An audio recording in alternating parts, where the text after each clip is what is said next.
അസ്സലാമു അലൈക്കും വറഹ്മത്തുള്ളാ.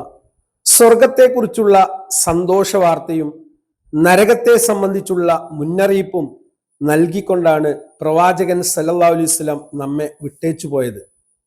നമ്മൾ എപ്പോഴെങ്കിലും ആലോചിച്ചു നോക്കിയിട്ടുണ്ടോ നരകത്തിന്റെ ഭയാനകതയെക്കുറിച്ച്?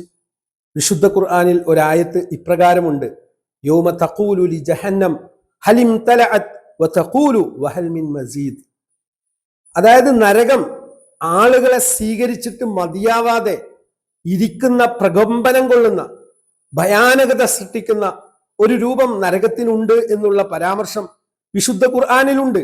അതായത് അന്നേ ദിവസം നരകം സംസാരിക്കുകയാണ്, നരകത്തോട് ചോദിക്കുകയാണ്, നിനക്ക് മതിയായോ? നീ നിറഞ്ഞോ?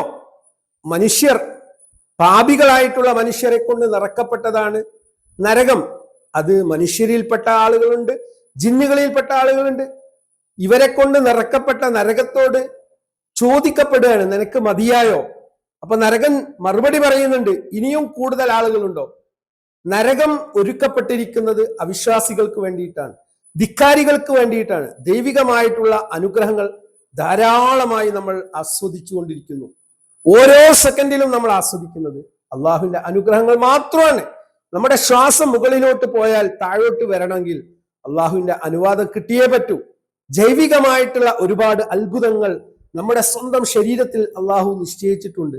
എന്നാൽ ഒരിക്കലും അണയാത്ത തീ, ശക്തമായ ചൂട്, കോപത്തോടെ ജ്വലിക്കുന്ന ഒരു നരകം അവിശ്വാസികൾക്ക് വേണ്ടി കാത്തിരിക്കുന്നു എന്ന് പറയുമ്പോൾ അതൊരു കെട്ടുകഥയല്ല, യാഥാർത്ഥ്യമാണ് എന്ന് ഒരിക്കലും ജീവിതത്തിൽ കളവ് പറയാത്ത പ്രവാചകൻ സല്ലല്ലാഹു അലൈഹി വസല്ലമയുടെ വാക്കാണ്. പ്രവാചകന് നരകവും സ്വർഗവും കാണിക്കപ്പെട്ടിട്ടുണ്ട്.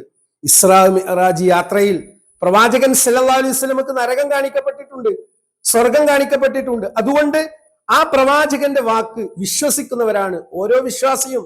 നമ്മുടെ വിശ്വാസപ്രകാരം നരകം കഠോരമായ ശിക്ഷ അവിടെ ഒരുക്കപ്പെട്ടിരിക്കുന്നത് അള്ളാഹുവെ ധിക്കരിച്ച് അള്ളാഹുവോട് നന്ദികേട് കാണിക്കുന്ന ആളുകൾക്കാണ്.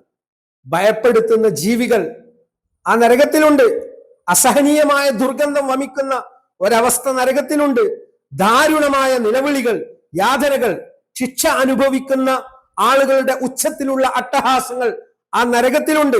കടുത്ത അന്ധകാരവും പുകയുമാണ് ആ നരകത്തിലുള്ളത്. ഇതൊക്കെ പ്രവാചകൻ സല്ലല്ലാഹു അലൈഹി വസല്ലമയുടെ വിവരണത്തിൽ നമുക്ക് കാണാവുന്ന കാര്യങ്ങളാണ്.